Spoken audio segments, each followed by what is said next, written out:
오늘은 먹는 이야기입니다. 우상의 제물을 먹는 것, 우리에게도 그리 낯선 그런 상황은 아닙니다. 가문의 중요한 가정 의례로서 제사가 위치하고 있기 때문에 그렇습니다. 종갓집을 중심으로 대대적으로 제사를 지내는 일, 우리나라 민족도 당연한 일상 중 하나였습니다. 1년 12달 매월 한 번꼴로 제사를 지내는 가정도 보았고, 심지어 한 달에 여러 번 있는 그런 경우도 들었습니다. 최근 성균관 의례정립위원회의 조사에 따르면 요즘 제사를 지내는 것이 현격하게 줄었다고 보고되고 있습니다. 그러니까 제사를 지내는 비율이 한 60% 정도 지금 현재 되는데, 앞으로 지낼 의향이 계속적으로 지속할 의향이 있느냐 물어봤더니 40%.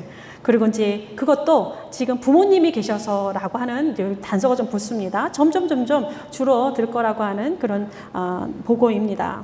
종교적인 이유도 있겠고, 또 시대적인 그런 변화가 많이 작용하는 것 같습니다.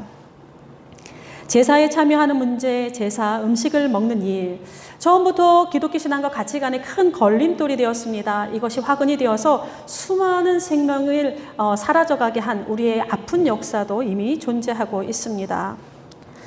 우리나라가 유교 문화권이라서 그런가? 아닙니다. 초대교회도 우리와 비슷한 고민이 있었습니다. 복음이 확산되고 이방인의 수가 늘어가면서 여러 예기치 못한 그런 문제들에 봉착을 하게 되는데, 그중 하나가 우상의 제물이었습니다.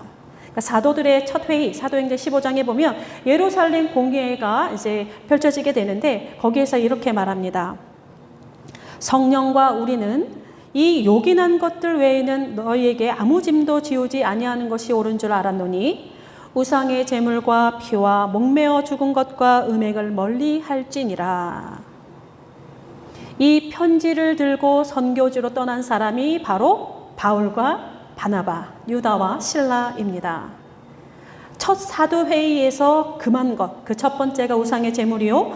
요한계시록 2장에 보면 우상의 제물을 먹는 것을 음행, 배교, 이렇게 동일한 것으로 보고 있는데, 나 외에 다른 신을 섬기지 말라는 제1계명과 정면으로 충돌을 하고 있기 때문에 처음부터 우상의 제물을 먹는 문제는 뜨거운 화두로 자리 잡은 것 같습니다. 이 뜨거운 주제를 고린도라고 하는 도시에서 살펴보겠습니다. 1세기 로마 헬라 사회, 그러니까 제물을 먹는다라고 하는 의미는 보통 고기를 먹는 행위를 가리키는 것이었고, 고기를 먹는다라고 하는 것은 단순히 식사 정도가 아닌 꽤 복잡한 의미를 가지고 있었습니다. 그러니까 종교와 경제, 사교와 정치가 얽혀진 기본적인 삶의 방식이 여기에 담겨져 있다 보시면 되겠습니다. 보통 사람들에게 고기를 먹는다는 것은 엄청난 사치와 같았습니다. 왜냐하면 사사로이 가축을 도축하던 시대가 아니었습니다. 동물의 도축은 오직 신전 예배에서만 가능했고, 그랬기 때문에 오늘 우리처럼 고기가 생각날 때 쉽게 고기를 사다 먹을 수 있는 그런 상황은 아니었습니다. 신전 제사에 바쳐진 동물들, 그러니까 고기는 종교적인 의식을 거친 후에 만날 수 있는 그러한 식재료 중 하나였습니다. 그러니 고기를 먹는다라고 하는 것은 그 제사에 참여했거나 그 제사에 드려졌던 고기를 시장에서 샀거나 둘 중 하나인 경우가 많았습니다. 신전 제사에서 이제 동물을 도축하고 난 다음에 기름과 뼈는 대부분 화재로 태워지고, 남은 고기들은 가장 먼저 사제에게 주고, 그 다음 고기들은 이제 제사를 드리는 당사자에게 주고, 그리고 나머지는 신전 안에서의 연회에 사용되고, 또 남으면 시장으로 유통되는 그런 구조를 가지고 있습니다. 그러니까 이런 흐름 자체가 종교와 경제, 정치와 사교가 긴밀하게 얽혀진 그런 경로였다라고 하는 점이 매우 중요합니다.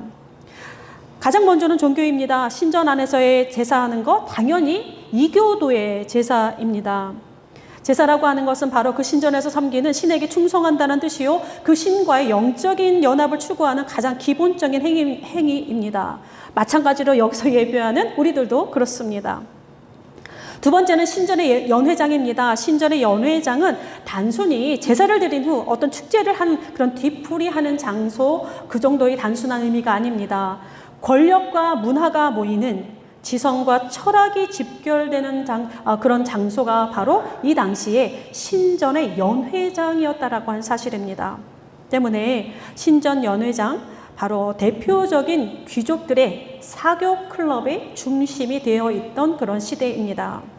그러니까 개인의 경조사부터 시작을 해서 각양각색의 사회적이고 정치적이고 주요했던 모임이 다 여기에서 이루어졌습니다. 가족관계가 여기에서 풍성해졌고 비즈니스가 여기서 확장되어지며 견고해졌고 정치적인 그런 권력을 견고히 하던 장소도 바로 이 신전 연회장입니다. 특히 정치 권력에 있어서도 매우 중요한 장소였는데 로마 제국 치하에서 축제와 제사는 대부분 황제의 건강과 충성, 제국의 안녕을 위한 것이었기 때문입니다.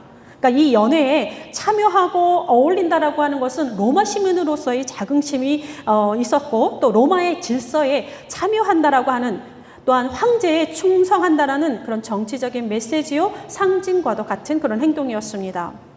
그러니까 신전에서 이 한 식탁에서 제물을 먹는다라고 하는 것은 단순히 밥 한 번 먹는 그런 식사 이상의 것을 내포하는 것이 아니라 그 더 이상의 것을 내포하고 있었다 보아야 합니다. 그러니까 신전 제사가 제국을 지탱하는 굉장히 중요한 의식이었다 그렇게 보고합니다. 그러니까 신전 연회장을 거닐면서 함께 고기를 먹는다는 것, 그러니까 개인적인 신심이야 무엇이든지 간에 로마 제국이라고 하는 그런 사회의 구성원의 중심부로 들어가는 가장 중요한 삶의 통로였습니다. 때문에 사회적으로 경제적으로 안정된 위치에 있는 사람들은 그들에게는 신전 연회장을 드나드는 것이 일상의 루틴이었고 뭐 사업이든 공무직이든 관련된 일들이 거기서 많이 논의되었기 때문에 필참해야 되는 경우가 많았습니다. 게다가 일단 참석을 하게 되면 우상의 제물을 아니 먹을 수 없습니다. 왜냐하면 사회적인 예의에 속했기 때문에 만약에 공개적으로 먹지 않는다라고 하는 경우는 사회적으로, 경제적으로, 정치적으로 고립될 수 있는 위험을 감수해야 하는 그런 상황이었습니다. 자, 이런 상황이 지금 고린도라고 하는 도시의 상황이다 보니 고린도 교회 안에서의 우상의 제물을 먹는 일은 매우 복잡한 주요 논제로 자리 잡았던 것 같습니다. 고린도 사람들이 신전의 예배에 그 연회장에 참여하지 않을지라도 또 고기를 먹게 되는 경우는 이 신전에서 나온 고기들을 시장에서 사 먹을 수밖에 없습니다. 왜냐하면 예루살렘 성전 근교에 살거나 채식주의자가 아니고서야 고기를 구할 수 있는 방법은 없습니다. 어쨌든 개인의 영역으로 치부하면서 그냥 개인의 선택으로만 이렇게 그 영역에 맡기면 좋으련만 이런 개인적인 내적 충돌을 넘어서 공동체의 갈등으로 번져갔습니다. 그러니까 상반된 입장이 두 가지가 존재합니다. 요약하면 이렇습니다. 우상은 실제 아무것도 아니니 신이 아니니까 먹어도 된다라고 하는 입장. 우상은 영적인 실제로서 영향력을 끼치기 때문에 먹으면 안 된다라고 하는 이 두 입장이 충돌을 하게 된 그런 상황입니다. 여러분들은 어떻습니까?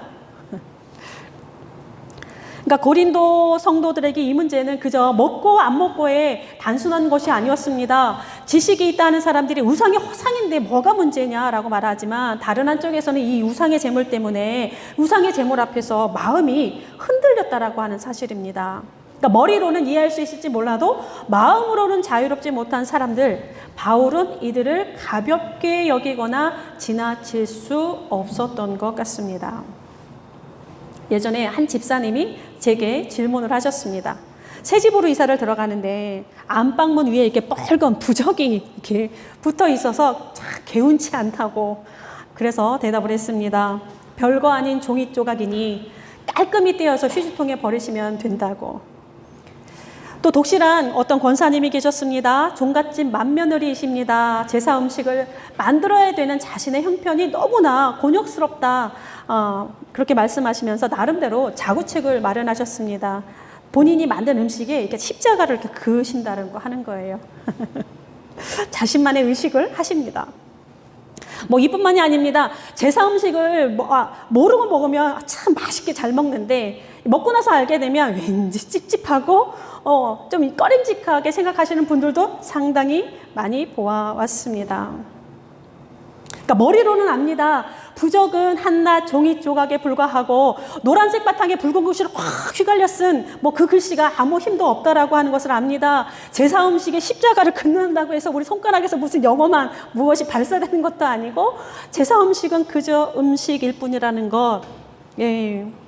그런데 우리의 마음이라고 하는 이 마음은 이 머리의 지식에 발맞추지 못할 때가 많다라는 지점입니다. 우리도 약간 그런 상황이 되면 개운치 않지 않습니까?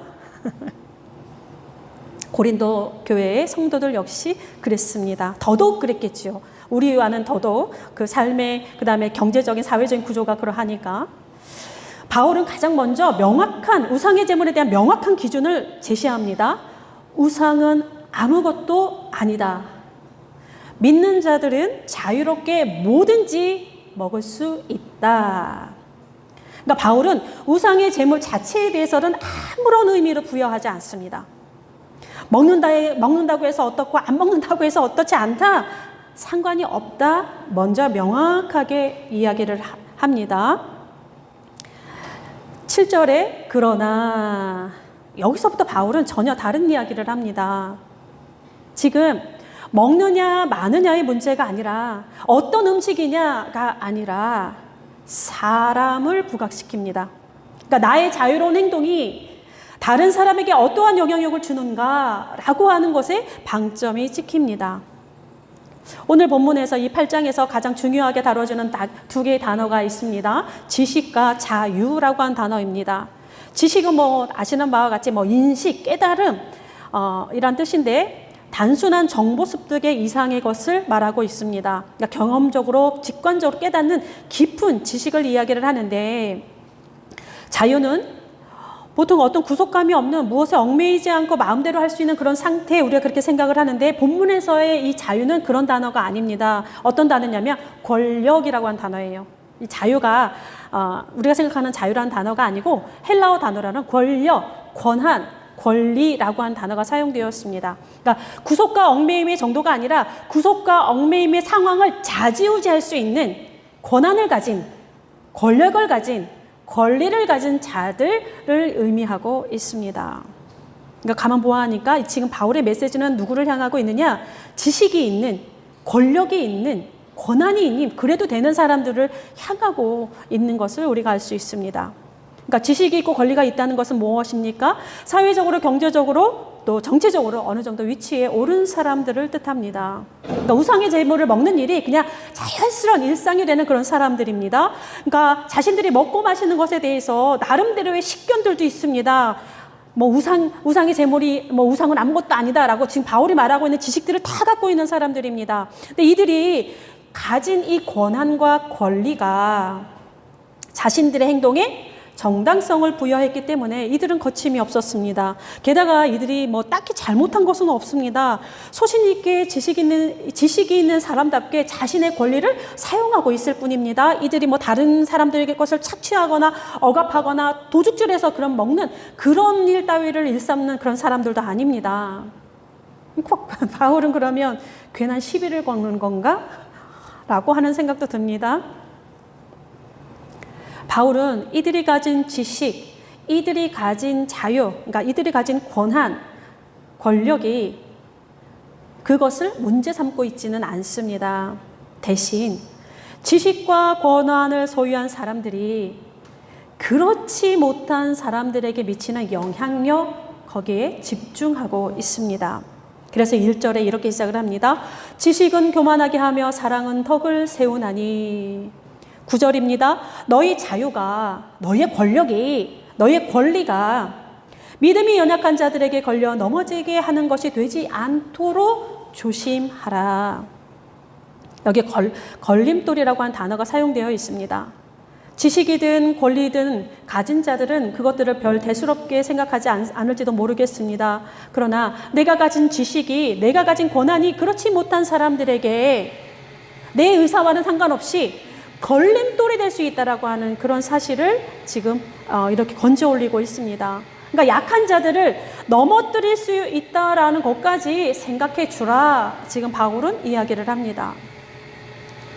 지금 바울은 앞선 장에서도 마찬가지지만 자유에 대해서 일관적인 태도를 보이고 있습니다. 그러니까 그리스도인의 자유라고 하는 것이 방종이 아니라 타인을 향한 사랑에 의해서 통제받는 자유라고 하는 점입니다.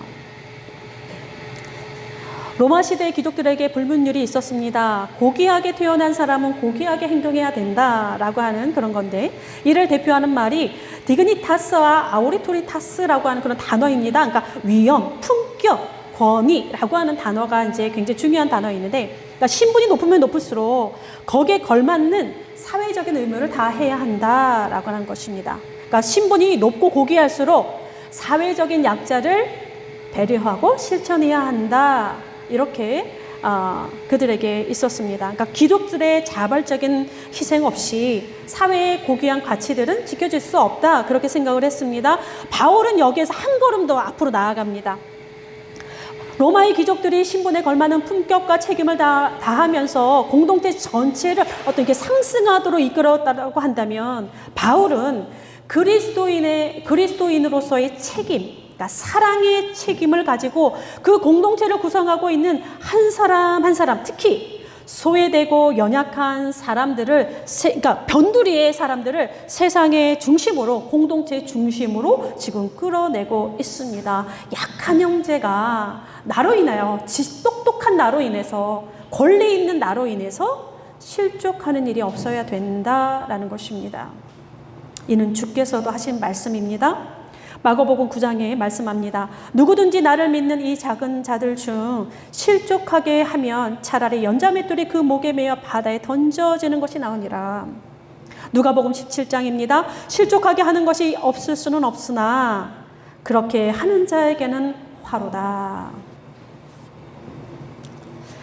나에게 유익이 되는 사람들, 부와 권력과 명성을 가진 이들의 비위를 맞추기도 바쁜 세상입니다. 그런데 눈에 보이지도 않는 이 작은 자들까지 신경을 써야 한다는 것. 왜 그렇게 해야 하느냐? 바울은 다음의 말로 설명을 합니다. 11절입니다. 그는, 그러니까 약한 자들입니다. 그리스도께서 위하여 죽으신 형제니라.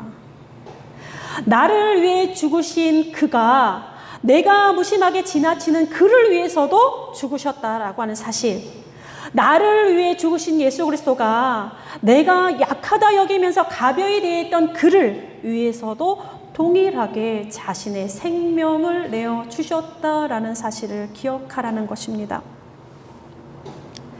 약한 자의 양심이 지켜질 수 있도록, 지식이 없는 자들이 넘어지지 않도록 내가 가진 자유를 제한하는 것, 내가 가진 권리를 포기하는 것, 쉬운 일은 아닙니다. 그러나 그리스도의 사랑이 우리에게 그리 하셨기 때문에 우리도 그 길을 따라가야 합니다. 먹을 수도 있고 안 먹을 수도 있는 자유가 내게 있다면 못 먹는 자들을 위해, 먹지 못하는 자들을 위해 먹지 않음을 선택하는 것, 세상에서 가장 아름다운 용기가 될 것입니다. 세상은 우리의 귓가에 속삭입니다. 남들보다 멋들어진 날개를 쫙 펴라고. 그래서 남들보다 더 강한 날개를 펴서 힘껏 드높은 창공으로 날아오르라고 속삭입니다. 더 높이 오르는 독점적인 자유가 내게 있다고, 그것을 사용하라고 외치는 것이 세상의 자유입니다. 그러나 그리스도인의 참 자유는 날지 못하는 이들을 위해서 과감히 나의 날개를 접고 함께 땅을 걸을 수 있는 능력을 말하고 있습니다.